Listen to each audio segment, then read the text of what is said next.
Okay, when we talk of group accounts, consolidation or business combination, this is where one company will have to buy shares in other companies. Like yesterday, we were doing reconstruction, external reconstruction, where one company took over another company.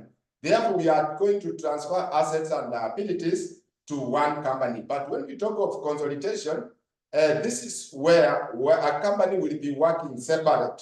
Like if I acquire NTC today, NTC will remain a company as it is. My company will remain a company as it is. But at the end of the year, I combine the financial statement at the end of the year. That is what we call group accounts. Now, under group accounts, we have several standards that we need to deal with.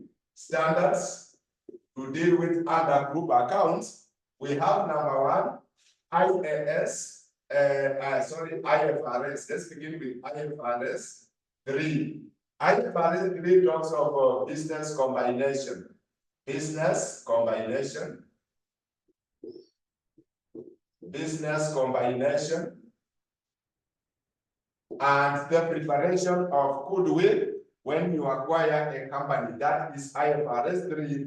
Business combination, when we want to prepare goodwill. We have number 2, IFRS 10. IFRS 10, this deals with consolidation, consolidated financial statement, consolidation. This deals with consolidation or consolidated financial statement.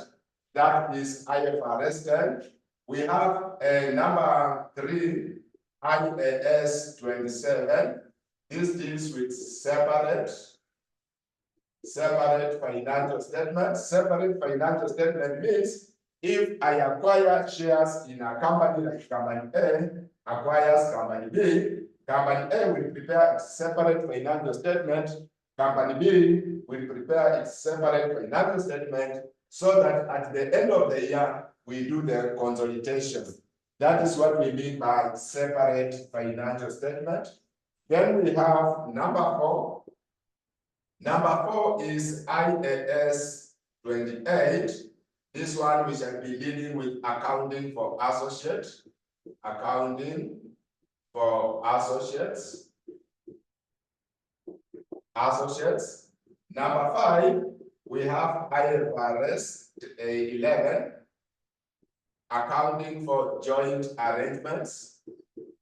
Joint arrangements. Joint arrangements. It's important to understand the standards we are dealing with.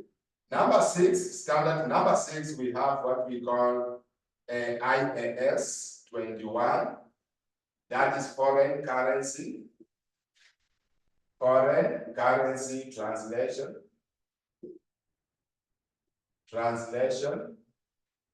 Foreign currency translation, that is, we are going to deal with foreign subsidiaries where you acquire a company but in a foreign jurisdiction. Then number 7, we are going to deal with IFRS 5. This one is discontinued operations. Discontinued operations.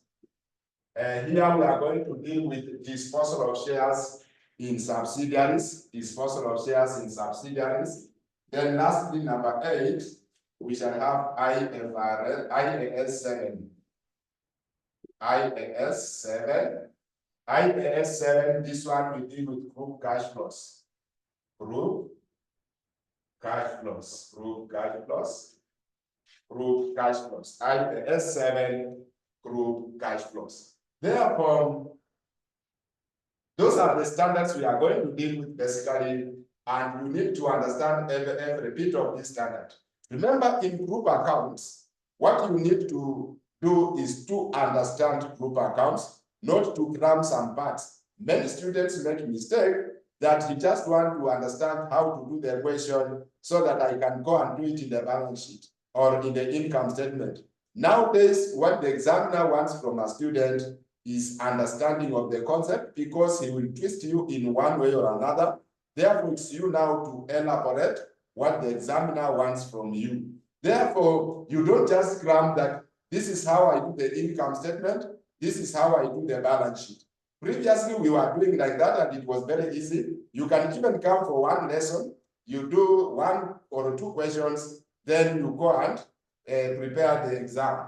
But for today, what I know from Mr. Leting, our good CEO of KASNEB, he wants somebody who has understood the concept. That's why I insist that when we have begun group accounts like this, you need to be very specific and you need to be very consistent in class, because this concept, as you can see, is very wide and it carries 40 marks in an exam. 40 marks is not a joke. As we have just written here, we have 40 marks. 40 marks is not a joke. Out of this, you can purpose and get 35, because you cannot sometimes as a student get 100% in a question. Therefore, out of 40, if you are just consistent and you are practice very well, you can purpose to get 35% there. Now, we want to go now deeper inside this. Now we know what are the standards we are going to deal with. We know the standards that we are going to deal with here. We know the standards. We know that in group accounts, we have what we call business combination or consolidation Therefore, what we want to discuss today is that in group accounts, a company A here will acquire shares in company B. I believe you are drawing the structure here. Company A will acquire shares in company B. Company A will also acquire shares in company C, will acquire shares in company B, will acquire shares in company E. Now, the company that is making investment in other companies, we call it parent. This one, we call it parent company. The company that is making a lot of investments, we call it the parent company. Now, this parent company is making investment in company B. You can buy shares in company B and you buy, let's say, more than 50%. You buy 51% to 100. You buy 51 to 100%. Now, company B, once you have 51 and above, it will be called the subsidiary. Subsidiary company. Subsidiary company. If you have more than 50%, it will be subsidiary company. Now, company B, C, I can acquire exactly 50%. Exactly 50%. Then this one, we call it joint arrangement. Joint arrangement. If I share 50, my other partner shares 50, it is joint arrangement. We say we are going to use IFRS 11. Then I can acquire shares 49 to 20. I have 20 to 49%, therefore I don't hit the 50% mark. I have 20 to 50, to 20 to 49. This will be called associate. Associate company. Once you have less than 50% but more than 20%, it will be associate company. Then I can buy shares in a company like I have less than 2019 to 1%. I basically have a share in that company. Like I have 1%, I have 2%, therefore from 19% to 20 to 1%. And this one, we call it simple investment. Simple investment. And we use IFRS 9 to account for our fair value investment if I have 1% to at least 19%, we call it simple investment. Therefore, that is the structure of acquisition and how we are going to account for these shares in the company. Now, let's begin one by one. We begin with a subsidiary. Let's begin with the subsidiary. Let's begin with the subsidiary. Now, I already said that in the subsidiary, you acquired more than 50%, more than 50% to 100%. we call it a subsidiary. Now, in a subsidiary, like let me say A Limited acquires B Limited, then you acquire 75% of B Limited. A Limited acquires 75% of B Limited. We said this one is the parent company, this one is the subsidiary. Once you have more than 50%, it is called the subsidiary. Now, in a subsidiary, you have acquired more than 50%. Therefore, it means that out of 100%, there are some shares which remains unacquired. Remember, the company is always 100%. Therefore, you have acquired 75. It means there are some 25% which has not been acquired. This 25% goes to outsiders. It goes to outsiders. These outsiders, previously we were calling them minority shareholder. Outsiders, it goes to outsiders. We call them minority shareholder. But currently, we don't call them minority shareholder. We call them non-controlling interest. Therefore, basically what Marie is saying, when you acquire shares in a company less than 100%, but more than 50%, it means there will be unacquired shares. Those unacquired shares goes to outsiders. We call them non-controlling interest. Non-controlling interest shareholders. Non-controlling interest shareholders. Therefore, let's discuss who is non-controlling shareholder. Non-controlling shareholder. Now, NCI or non-controlling shareholder, this is a company that acquires, that holds unacquired shares by the parent. The company that holds unacquired shares by the parent, unacquired shares by the parent company. The company that holds unacquired shares by the parent. We call them NCI. Then you continue to say NCI will be recognized in the financial statements of the parent.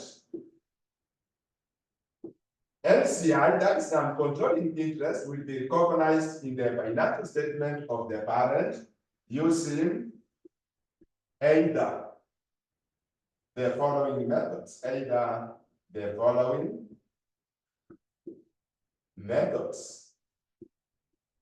Using either the following methods, NCI will be recognized in the financial statement of the parent using either of the following methods.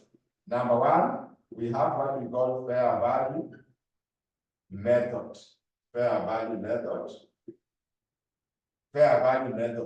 Then you say under this method, NCI will be recognized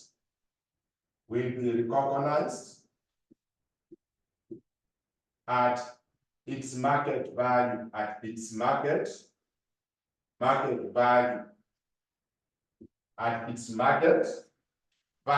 NCI will be recognized at its market value. NCI will be recognized at its market value at the date of acquisition,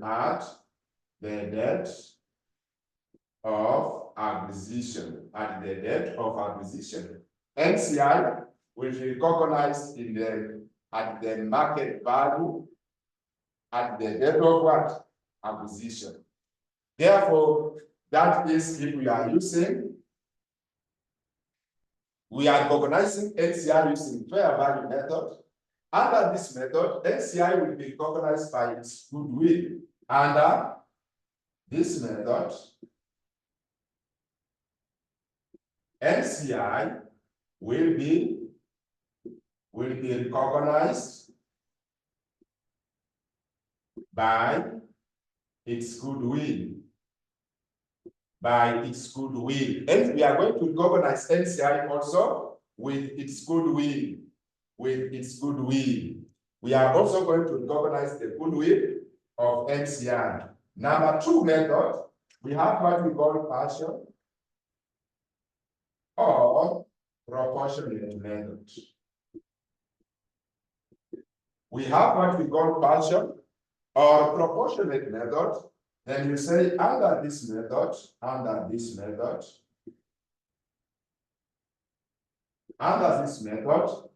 NCI will be recognized at cost.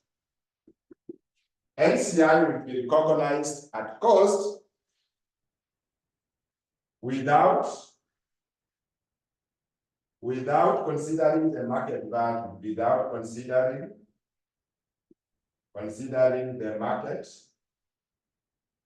value. NCI will be recognized at cost without considering the market value,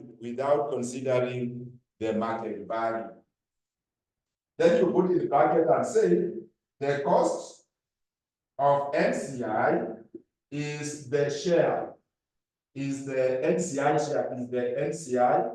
share of the net assets. The cost of NCI is the NCI share of the net assets. We are going to see what are the net assets of NCI. What are the net assets of NCI? But we are saying under this method, we are going to recognize NCI at cost without considering the market value. Then the cost of NCI in this regard is the NCI share of the net assets. I'm going to show you the NCI share of the net assets. NCI share of the net assets. NCI share of the net assets. I'm going to show you the NCI share of the net assets. Now, after we know what is NCI, now when company A acquires company B subsidiary, when company A acquires company B, which is a subsidiary, then definitely company A will pay what we call the purchase consideration. Will pay purchase consideration on the cost of investment. Will pay the purchase consideration to acquire shares in company B. Will pay the purchase consideration to acquire shares in company B.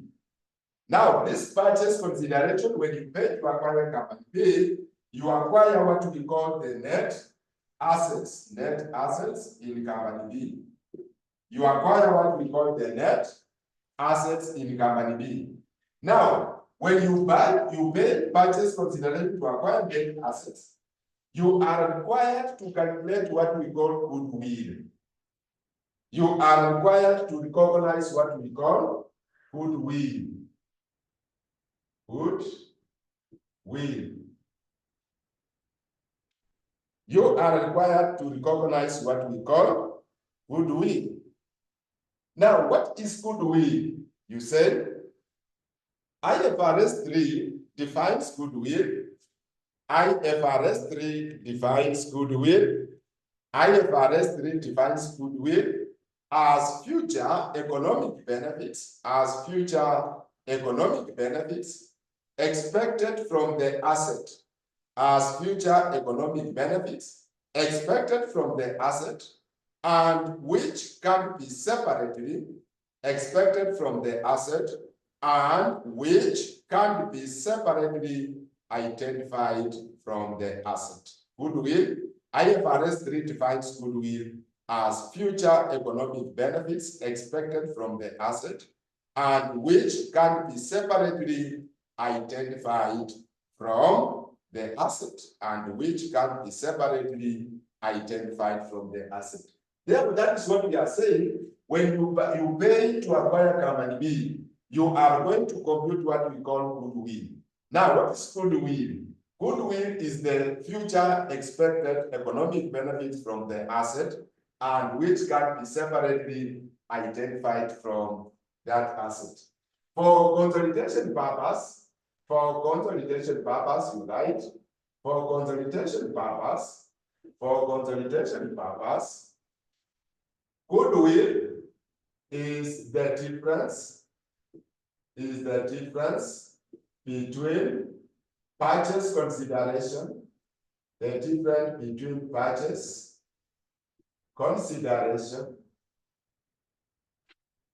and the share of net assets. For consolidation purpose, goodwill is the difference between purchase consideration and the share of net assets. Therefore, if I want to get goodwill, I will take purchase consideration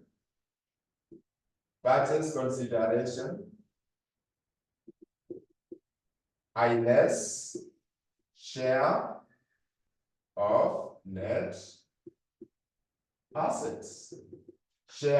net assets.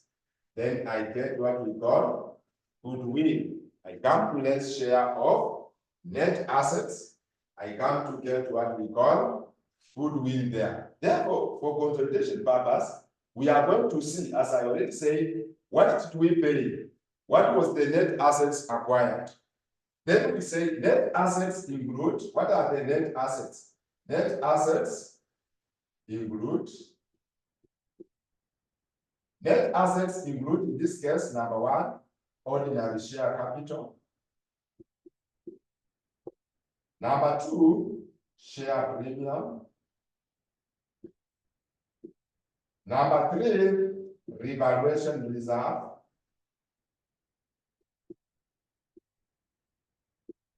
Number four, we have what we call retained earnings or profit. Some will know it as retained earnings, others will know it as profit. Number five, we have what we call a general reserve.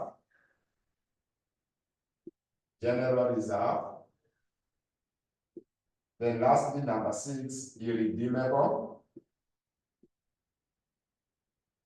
preference shares. Irredeemable preference shares. Yesterday we discussed preference shares.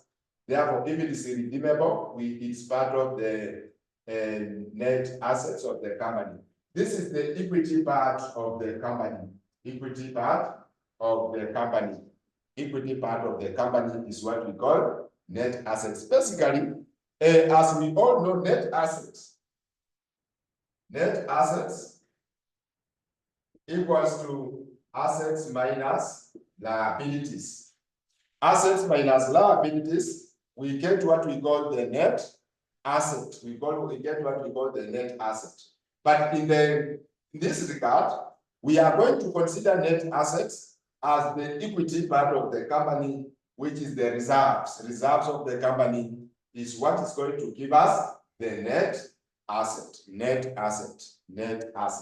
Therefore, those are the net assets for goodwill, because we are saying for us to get goodwill, we are going to consider the difference between purchase consideration and the share of net assets.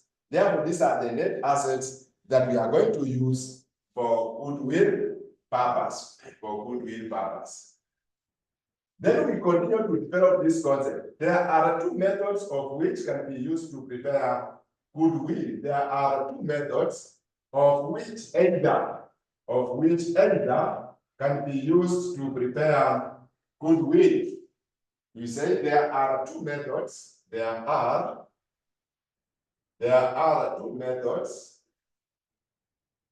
either of which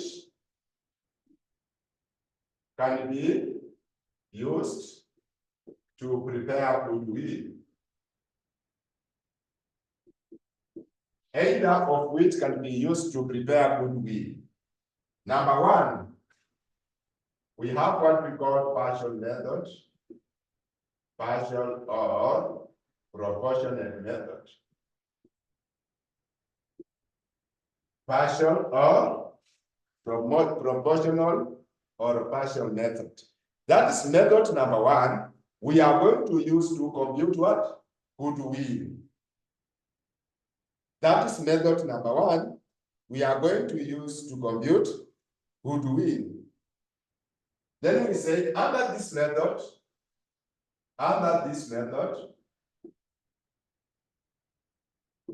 goodwill computation. Goodwill computation is that goodwill attributable to the parent only. The parent only. Goodwill computation is that attributable to the parent only, which means NCI will not be recognized by its goodwill,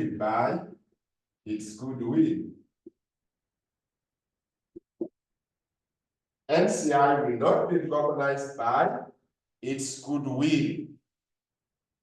That is goodwill computation using partial. Goodwill will be less than 100%. You can continue to say goodwill will be less than 100%.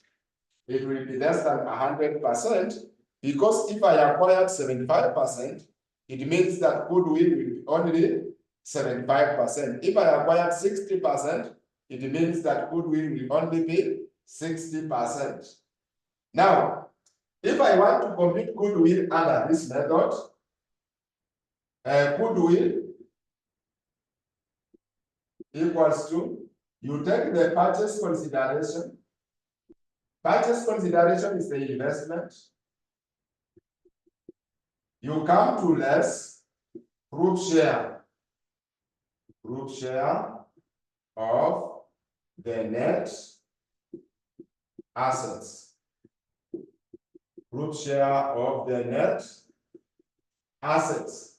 You just take what you invested in that company, then you come to less group share of the net assets. Example, you say H Limited, example, you say H Limited acquired 80% ordinary shares in S Limited. Example, you say H Limited acquired 80% shares in S Limited. H Limited acquired 80% shares in S Limited for Kenya shillings 800 million. For Kenya shillings 800 million. For Kenya shillings 800 million. The fair value of the identifiable net assets. The fair value of the identifiable net assets in S Limited were approximated. The fair value of the net assets in S Limited at the date of acquisition were approximated to be 900 million. Were approximated to be 900 million. 900 million. Were approximated to be 900 million.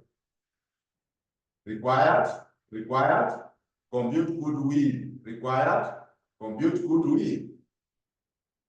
Required, compute goodwill. Compute goodwill. Now, how are we going to compute goodwill there? How are we going to compute goodwill there? Now, remember, in this company, we acquired 80% of shareholding for Kenya shillings 800 million. Therefore, if I want to compute goodwill, I would say purchase consideration. Purchase consideration, which is 800 million. Then when I acquired this company, the fair value of the identifiable net asset were approximated to be 900 million. Therefore, out of 900 million, I would say less group share of the net assets. Which means I'm going to take group share, which is 80%, times the net assets, which is 900, which comes to 720. Therefore, the group share of the net assets comes to 720. Therefore, my goodwill is 80. My goodwill is 80 million there. My goodwill is 80 million. That is, if I'm using partial method, I only consider how much did I invest, what was my share of the net assets. Then I get goodwill. Therefore, in this case, goodwill is 80 million. Goodwill is 80 million. Then number two method is what we call a fair value method. Fair value or full method. Fair value or full method. Fair value or full method. Fair value or full method. Fair value or full method. Now, we say under this method,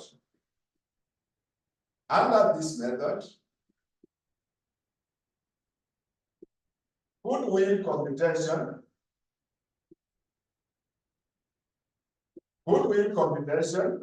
is that attributable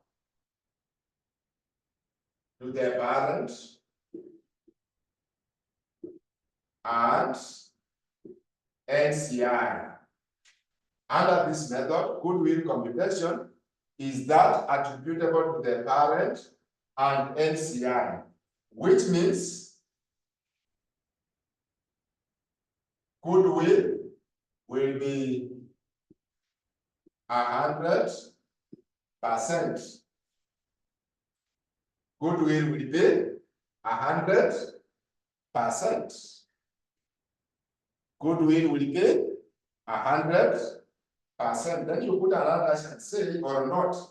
You just put not. For fair value method to be applicable, for fair value method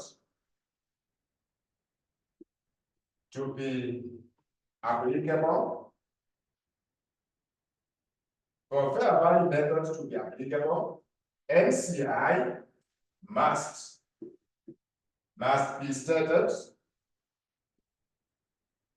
at its market or fair market price, at its market price or fair value at the date of acquisition. Therefore, that is a very important note that we are putting there, because we are saying for fair value method to be applicable, for us to use fair value method, which Marim is saying, NCI must, you underline the word must be stated at its fair value. NCI must be stated at its fair value at the date of acquisition, Therefore, if there is no fair value of NCI at the date of acquisition, then automatically I'm going to use partial method.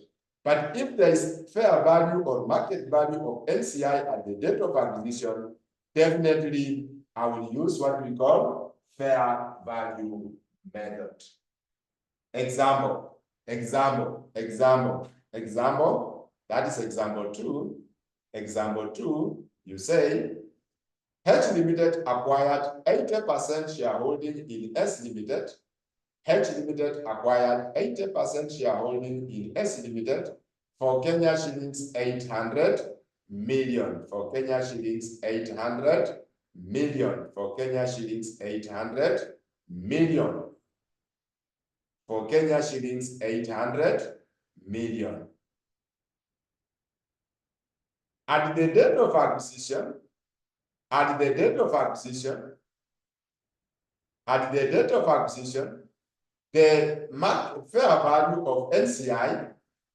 fair value of NCI was considered to be Kenya shillings 300 million. At the date of acquisition, the fair value of NCI was considered to be 300 million. The fair value of NCI was considered to be 300 million, and the fair value of identifiable net assets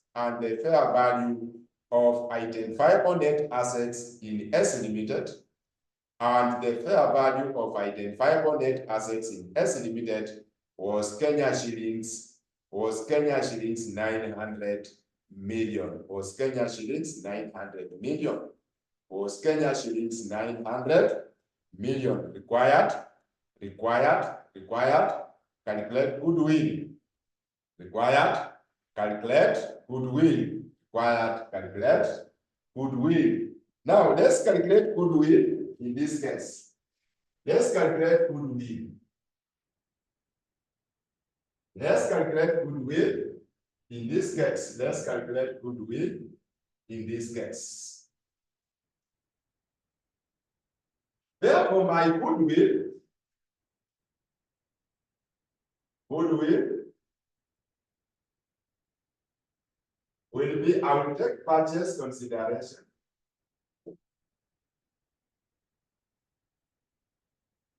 which was 800 million. Then out of that, I add fair value of NCI, which was considered to be 300 million. So that total, I'm getting 1,100.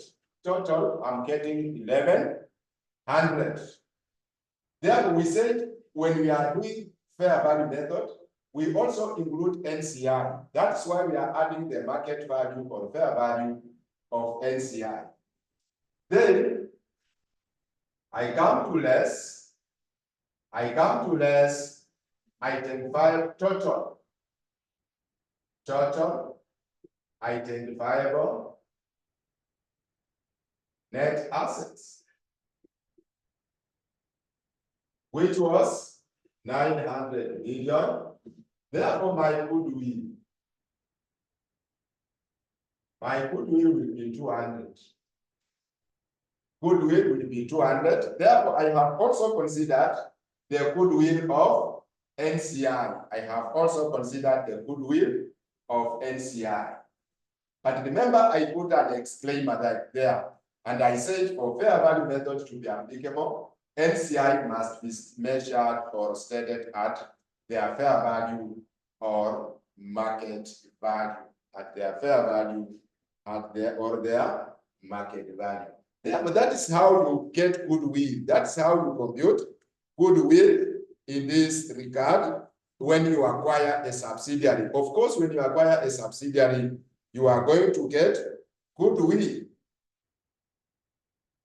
You are required to get goodwill. Now, let's develop this concept further and say, IFRS 3 requires that. IFRS 3 requires that positive goodwill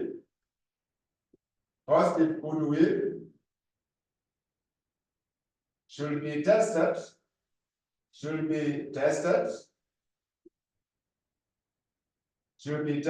for impairment review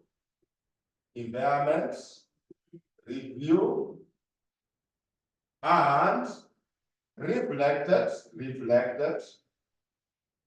in the balance sheet as a non-current asset. IFRS 3 requires that positive goodwill should be tested for impairment review and reflected in the balance sheet as a non-current asset. While negative goodwill should be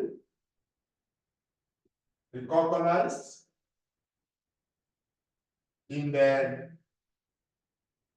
profit or loss statement as an income.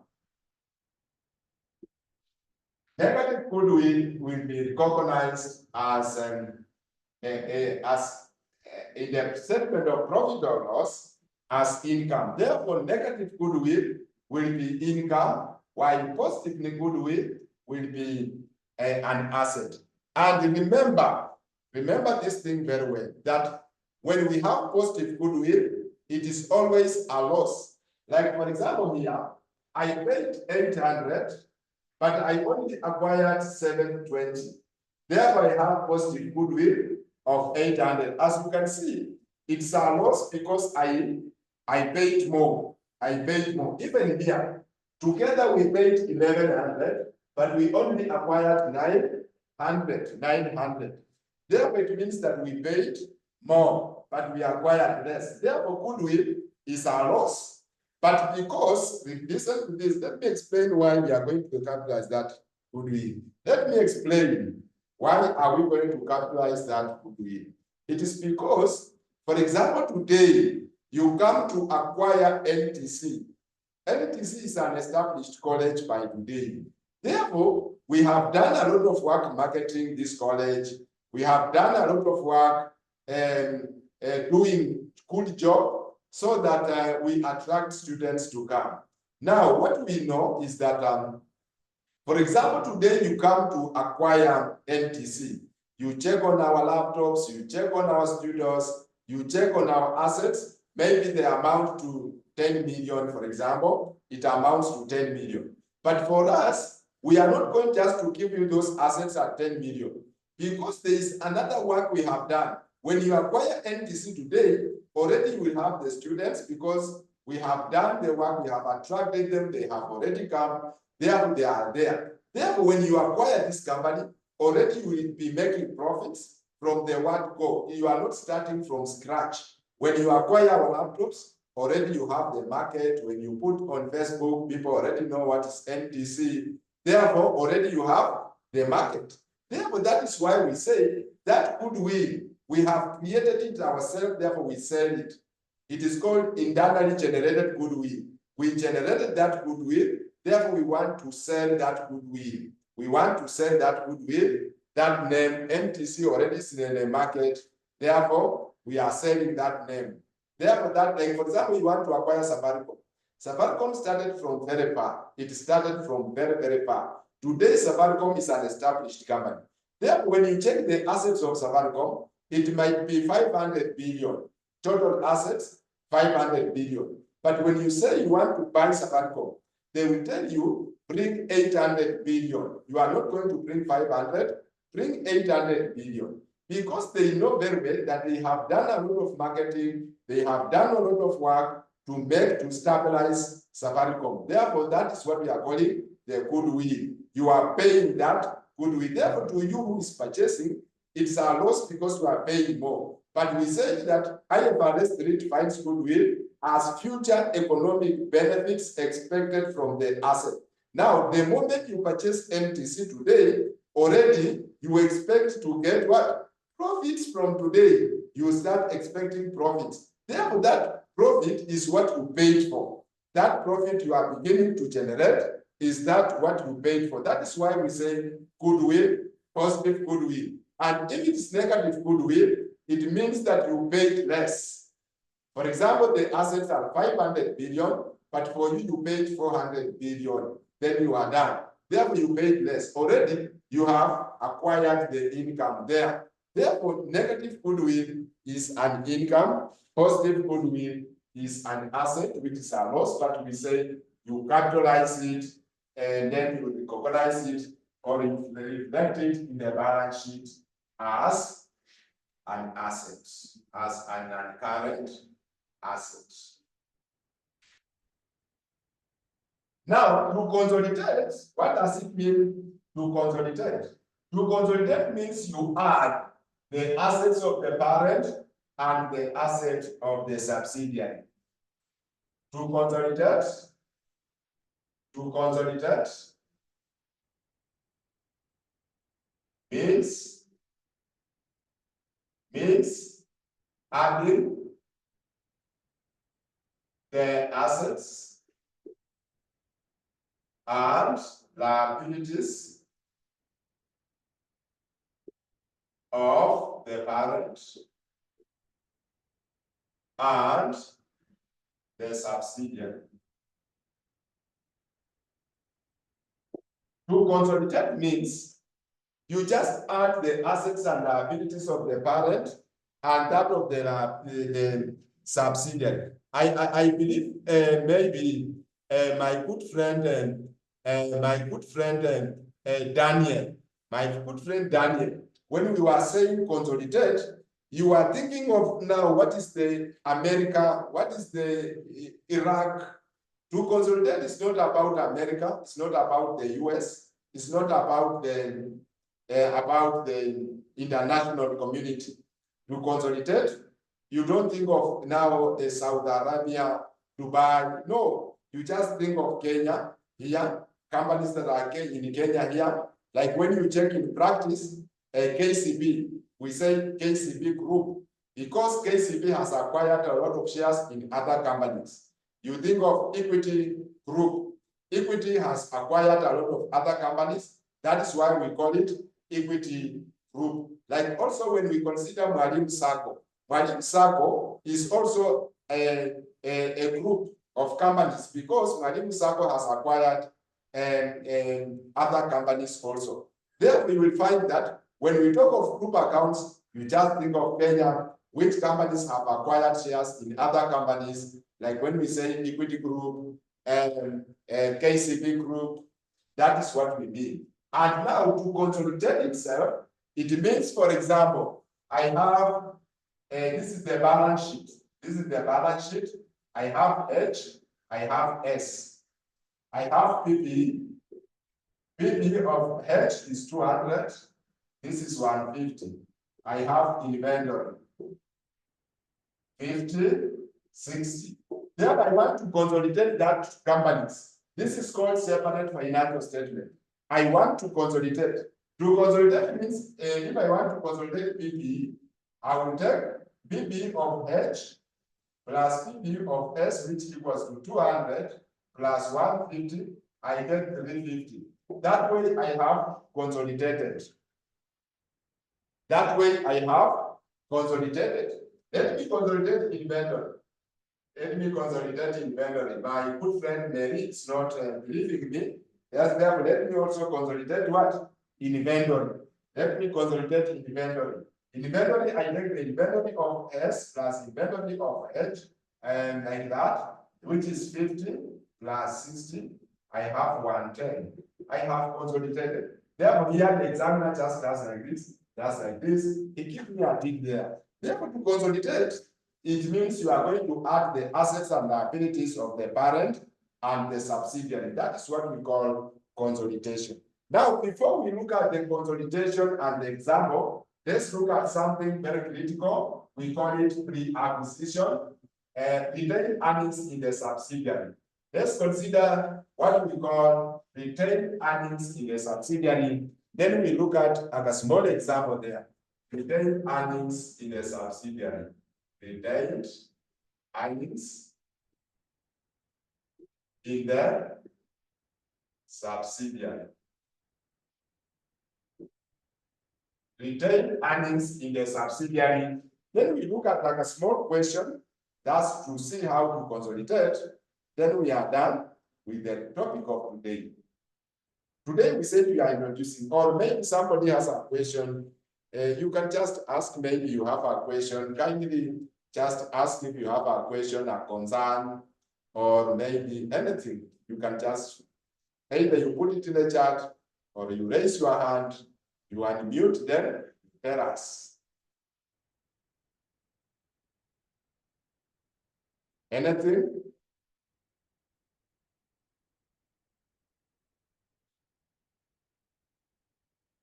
Wasili, you say, Alhamdulillah, thank you very much. You are okay. Thank you very much. I believe you are getting this introduction because this will form the basis of what we are going to do in questions. Ruth, you say, I'm good, continue. Thank you very much, Ruth. Thank you very much. Thank you very much. Now, if you are good, then let's continue with retained earnings in the subsidiary. Retained earnings in the subsidiary. And we say the profit, you say the profit existing in the subsidiary,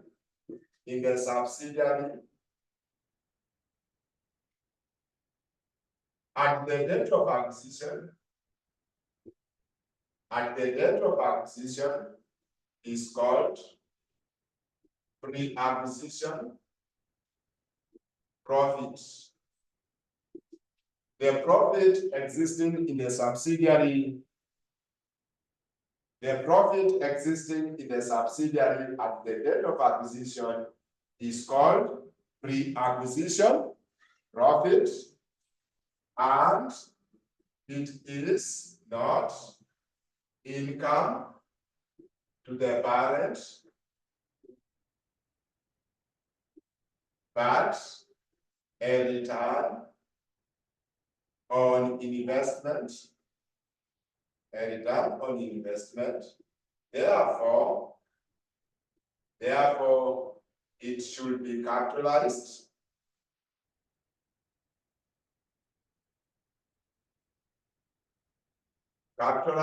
and used to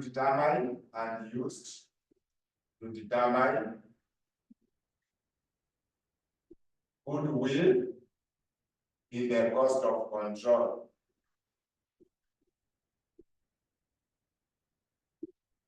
What we are saying is that the profit in this existing in the subsidiary at the date of acquisition, like today, you come to acquire NTC today on today's 2nd of today is 2nd of March. April now, February now we are done with it.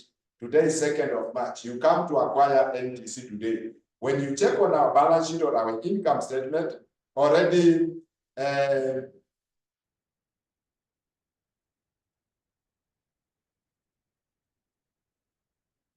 what we are saying is that you come to acquire NTC today.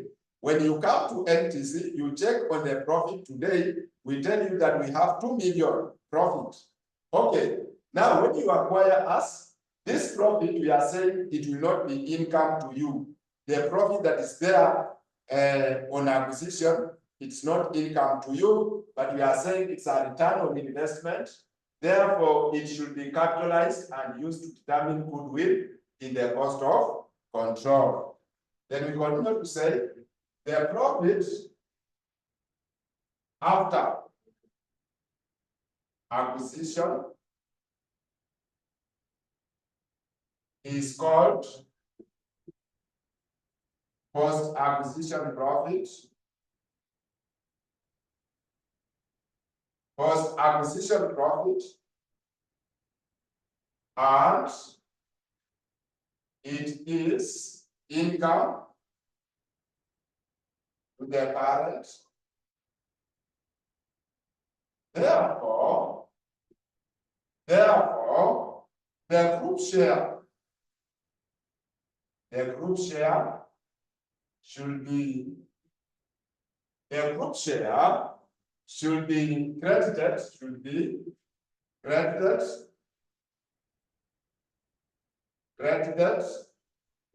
the retained earnings of the parent for consolidation.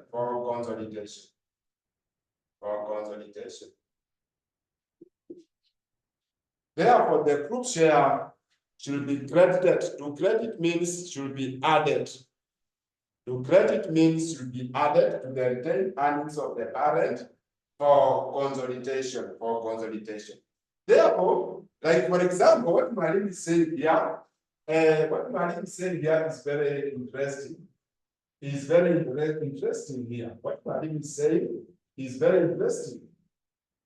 For example, when you come to acquire NTC, 1st January, the profit in NTC is 2 million. The profit in NTC is 2 million when you acquire NTC on 1st what? January. But when you check in the balance sheet at that 1st December, you want to consolidate, you want to prepare the financial statement, you find that the profit is 5 million. The profit in the balance sheet is 5 million, but when you acquired, the profit was 2,000. Therefore, it means that this 2,000 that was there is, we call it pre-acquisition. But now we also have what we call post-acquisition. It means by the time we acquired, the profit was this total is 5,000. Therefore, post-acquisition equals to 5,000 minus 2,000 is 3,000. 3,000 is post what? Acquisition. 3,000 is post acquisition. Therefore, this total profit will be divided into two. We are going to divide it into pre-acquisition. Then also we divide it into post acquisition. We are going to divide it into two: pre-acquisition and post acquisition. Pre-acquisition is 2 million. Post-acquisition is 3 million. Therefore, 2 million will be used as retained earnings for goodwill. 3,000 is what we are going to take as the group share. For example, I acquired 80%. Therefore, we take 80% times 3 million, which means I get 2,400. That 2,400 is what I'm going to consolidate as the parent. I'm going to consolidate that as the parent. I'm going to consolidate that retained earnings. Therefore, we are due for the first break, for our break. Let's go for the first break, 5 minutes break, just 5 minutes break. When we come back, we look at an example on how to consolidate. We look at a comprehensive example, then we quit. We call it a day. Therefore, let's have a break of 5 minutes. It's 1.6 per share. Let me repeat. I said H Limited acquired 75% ordinary shares in S Limited on 1st January 2021, when the retained earnings in S Limited was Kenya shillings. Retained earnings was Kenya shillings 15,000. The market price of S's shares at the date of acquisition was Kenya shillings 1.6. H values, you continue, H values non-controlling interest. Non-controlling, you can just abbreviate NCI. H Limited values NCI at their fair value, at the date of acquisition, at the fair value, at the date of acquisition, Goodwill is not impaired. Goodwill is not impaired.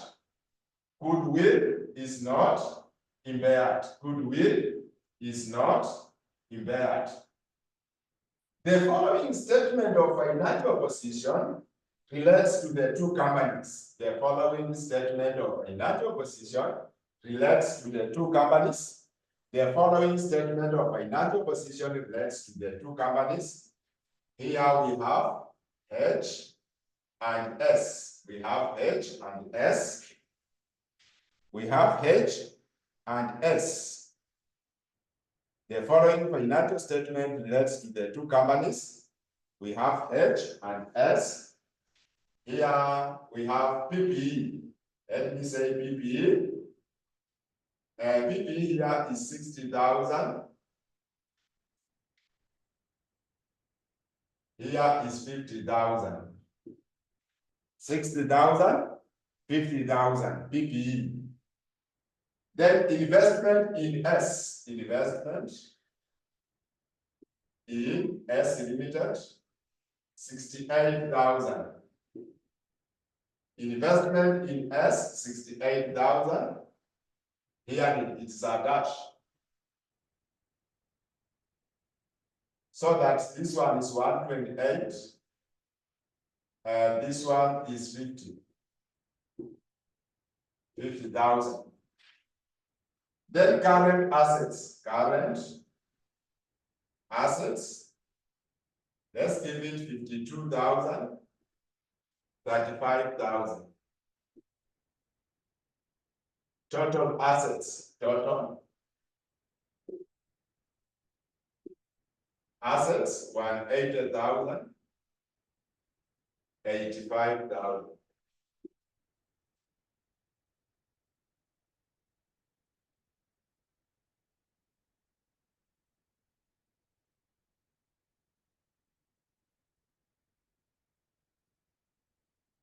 Should be 50 and 68. This is investment in S Limited. Investment in S Limited. That is, H is investing in S. Remember, PPE, we started with PPE, which is 60,000 and 50,000 in S, PPE. Then we came investment in S Limited. Investment in S Limited. H invested in S Limited 68, of which in S has not invested. Therefore, it is a dash investment. Investment in S. Investment in S means H is investing in S, of which it has invested 68, and in S there is nothing. Then we come to current assets, 52 and 35. Then we come to capital and reserves.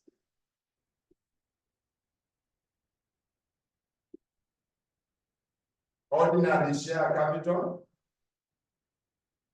at shillings 1. At shillings 1 per share, ordinary share capital at shillings 1 per share. This one is 100,000. This one is 50,000. Retained earnings.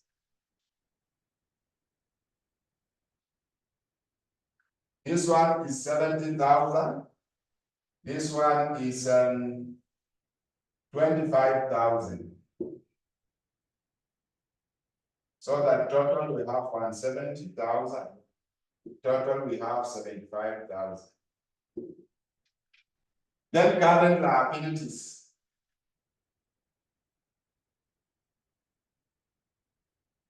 Current liabilities, I have 10,000. I have 10,000. So that if total equity and liabilities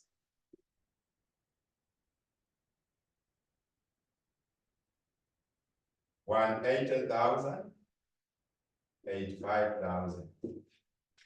180,000, 180,000, and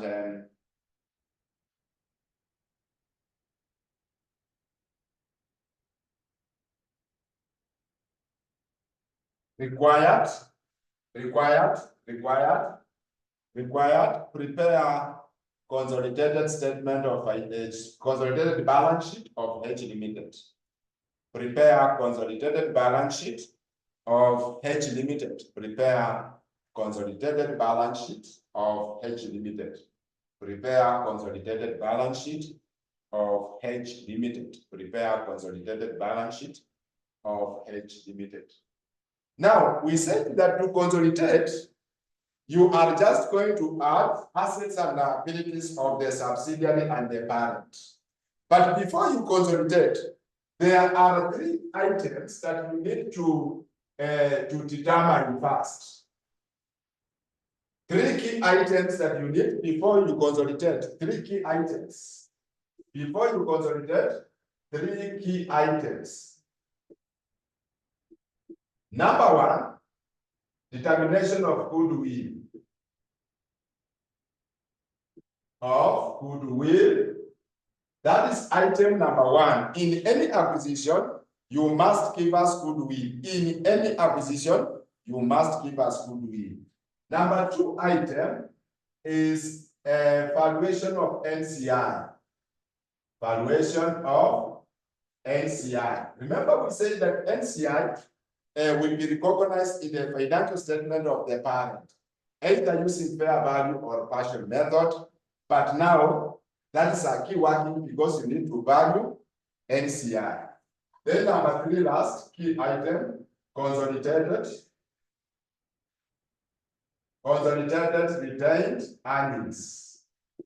We need to get what we call consolidated retained earnings. Consolidated retained earnings. Therefore, before I come to consolidate these financial statements, let me find goodwill, let me find NCI, let me find retained earnings, so that I come to consolidate and you will see you enjoy. Then let's begin with goodwill. Goodwill. Now, for us to prepare goodwill, we need to ask ourselves which method. We need to ask ourselves which method. Which method? Because we say we have two methods of goodwill. Therefore, we need to ask ourselves which method? Partial method or fair value method? Of course, in this question, examiner says that we are going to value NCI at fair value. Therefore, if you are going to value NCI at fair value, automatically you are going to use fair value method because we are going to determine the fair value of NCI. Therefore, before which method here we say fair value. Fair value method. We are going to use fair value method. Now, for me to get fair value method, I need the fair value of NCI. Fair value of NCI. How do I get fair value of NCI if examiner has not given me? Waziri, help Mwalimu there. How do you get fair value of NCI if examiner has not given you? Waziri, how do you get the fair value of NCI if the examiner has not given you? This is how you get it. You will get the NCI shares times market price of the shares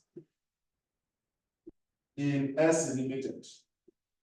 You are going to get the NCI shares, you multiply by the market price of the shares in S Limited.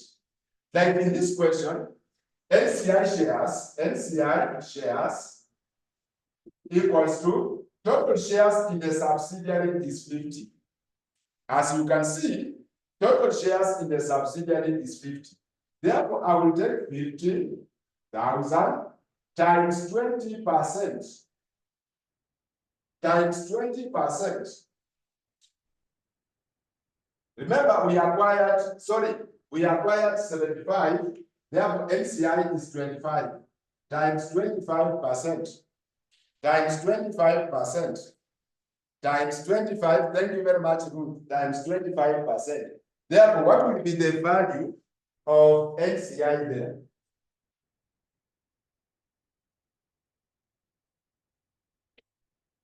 What will be the value of NCI there? It will be 0.25, 12,500. 12,500. Those are the shares of NCI. shares of NCI, 12,500. Therefore, I will take 12,500 times the market price of shares in S, which was 1.6, which was 1.6, therefore I just multiply by 1.6. Remember, that's what we said. Now I get 20,000. Therefore, the fair value of that company on acquisition is 20,000. 20,000. 20,000. Therefore, if I want to get goodwill, I'm going to take the purchase consideration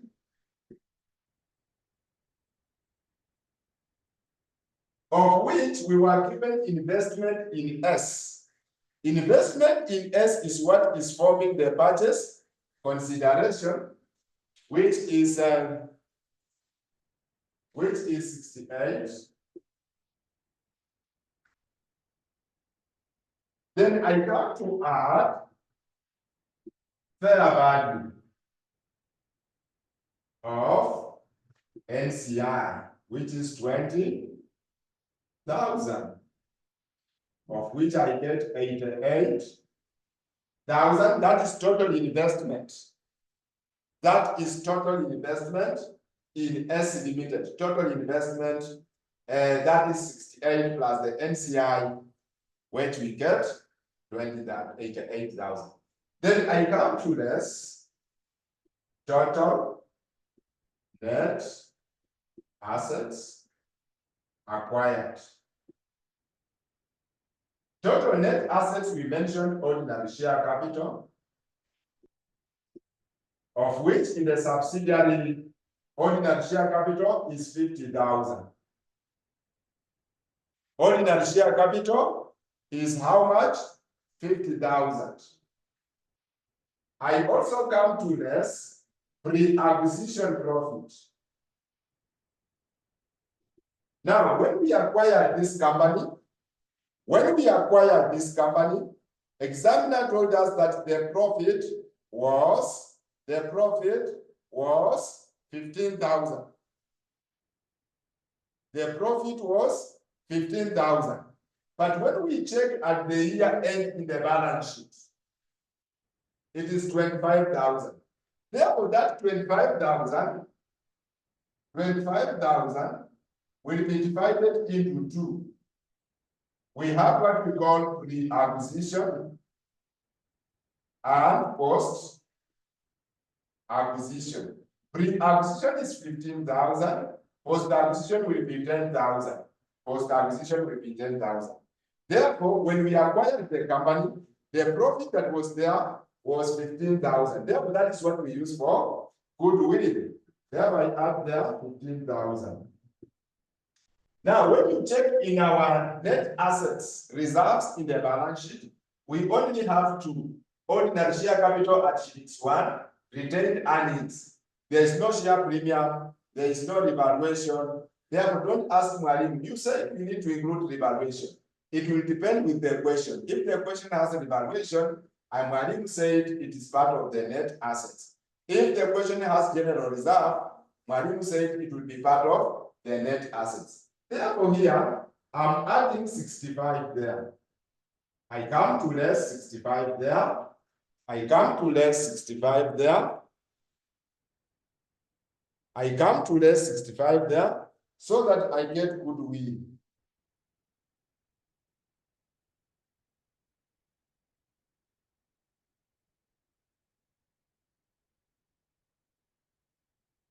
$23,000. My goodwill is 23,000. Therefore, I have already determined the first item, goodwill, using fair value method. That is a positive goodwill. Positive goodwill, we said we are going to recognize it in the balance sheet. Positive goodwill, you recognize it in the balance sheet. Positive goodwill, you recognize it in the balance sheet.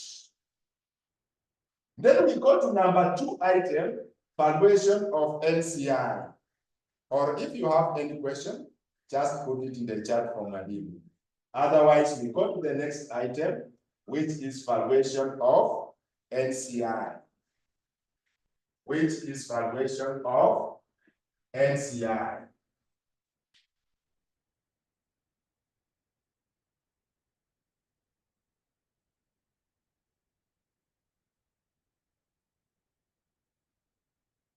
Valuation of NCI. Value of NCI at the end.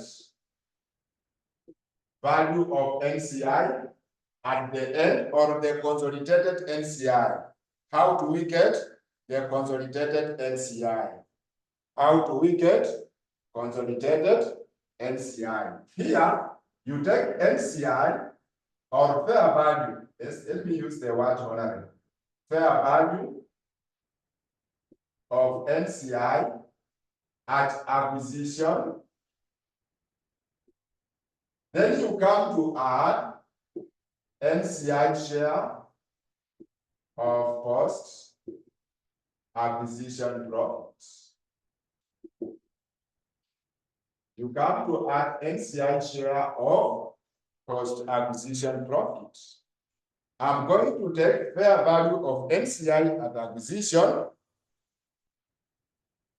Fair value of NCI at acquisition.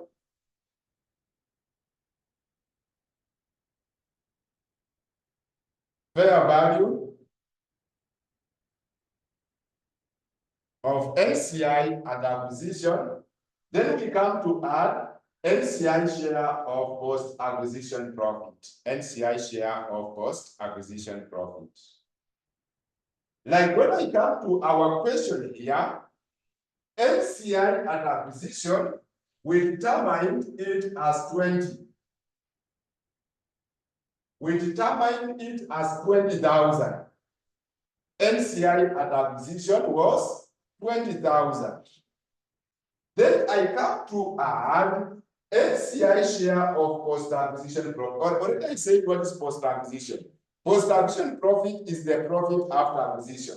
Like when we acquired this company, the profit was 15,000. When we check in the balance sheet, it has 25. Therefore, it means that there was post-acquisition profit. Therefore, I would say here 25 minus 15, which is 10,000. Now, out of that 10,000, I take the NCI share, which is 25%, which is 25%, which is 25%. I'm going to take that is 25,000 minus 15, I get 10. That 10 is what I'm calling post-acquisition. Therefore, I take NCI share, which is 25, I get 2,500. 2,500.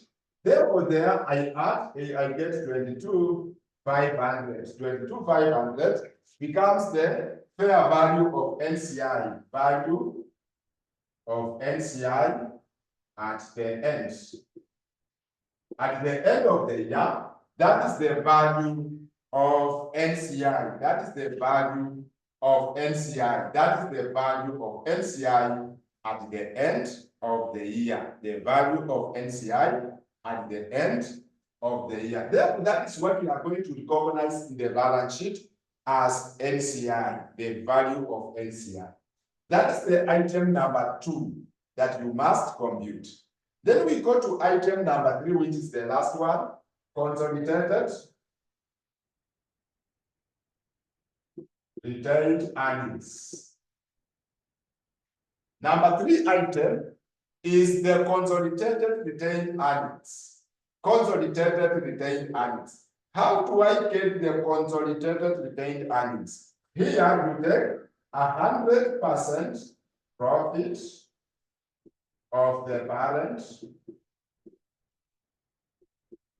You take 100% profit of the parent. Then you come to add group share of post acquisition profits. Group share of post acquisition profit in the subsidiary. In the subsidiary. group share of post-acquisition profit in the subsidiary. You come to add that, then after you add, you get consolidated retained earnings. You get what we call consolidated retained earnings. Consolidated retained earnings. You are going to take 100% profit of the parent, then you add group share of post-acquisition profit. Like when we come in the balance sheet, I'm using this balance sheet of ours kindly. When you check in the balance sheet, the parent profit hedge is 70,000. That is 100%. We take it 100%, 70,000. Then in the subsidiary, I check post-acquisition profit. Post-acquisition profit, I will take 25,000 minus 15,000. I get 10,000. That is the post-acquisition times 75%. Times 75%. 10,000 times 75%. I take post-acquisition, which is 7,500. 7,500. There, when I add, I get 77,500. That is the consolidated what? Retained earnings. Consolidated retained earnings that I will take to my balance sheet. Consolidated retained earnings that I'm going to take to the balance sheet. That's how you do those three items. Very simple, very straight, very clear like that. Any question before we consolidate now? Any question before we consolidate? Maybe there's somewhere you need clarification. Kindly, you seek for clarification. Kindly seek for clarification if there's anywhere. If there's none, then we move on. Therefore, let's consolidate. We said to consolidate, you just add. To consolidate, you just add. Therefore, let us consolidate now. Let us consolidate. After we have the three items, we can now consolidate. We can now consolidate after we have the three key items there, three key items. After we have the three key items, we can now consolidate. To consolidate, I say H group,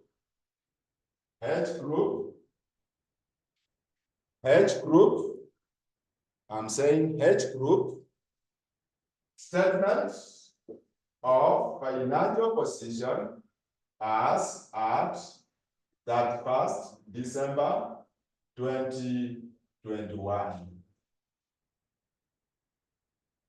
That 1st December 2021. Then I put currency, shillings. I start with non-current assets. Non-current assets. PPE. H plus S, which is 60,000 plus 50,000, 110. That one, Marim can do it for you freely. 110. I have consolidated PPE already. I have consolidated PPE there. Very straight, very clear like that.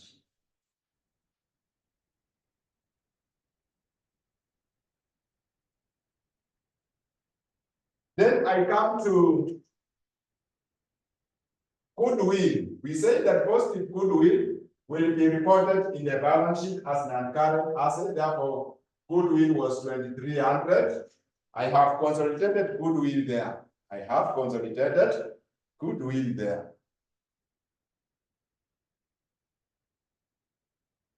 Then I get total non-current asset, which is, remember, we are not going to consolidate investment in S. Investment in S, we used it for goodwill. Therefore, it cancelled out with the net assets. Therefore, you don't consolidate it.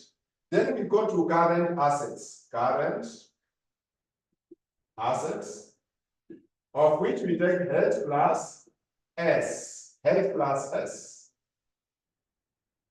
H plus S, I will take 52 plus 35, of which I have 87. Then you give me total assets. You give me total assets there. After you give me total assets, we come to capital and reserves.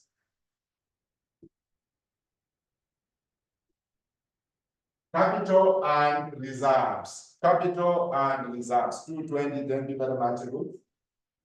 220. Thank you very much for that kind answer.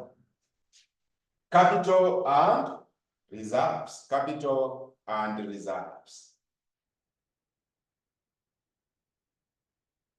Now, under capital and reserves, ordinary share capital.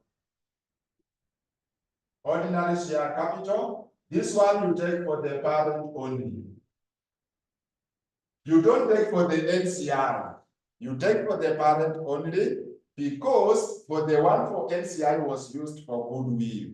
The one for NCI was used for goodwill. Therefore, you forget about it.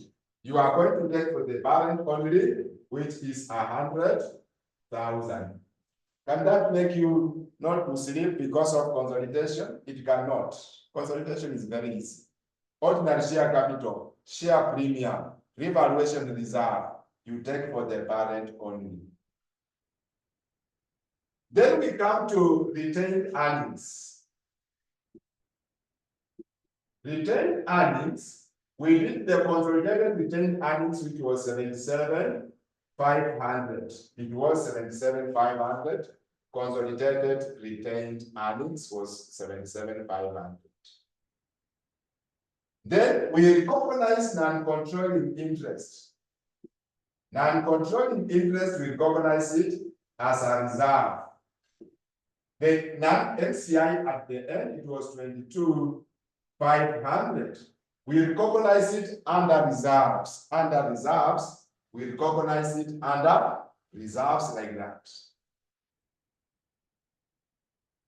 Then we come to current liabilities.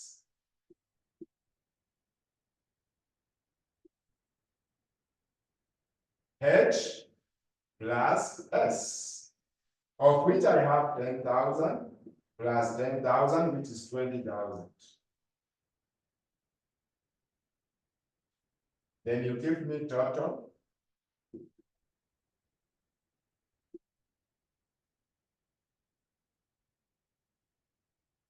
Total equity and liabilities there.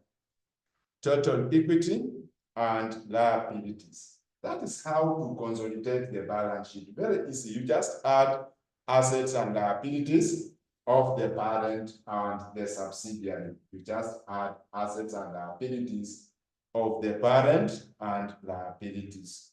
Just like that.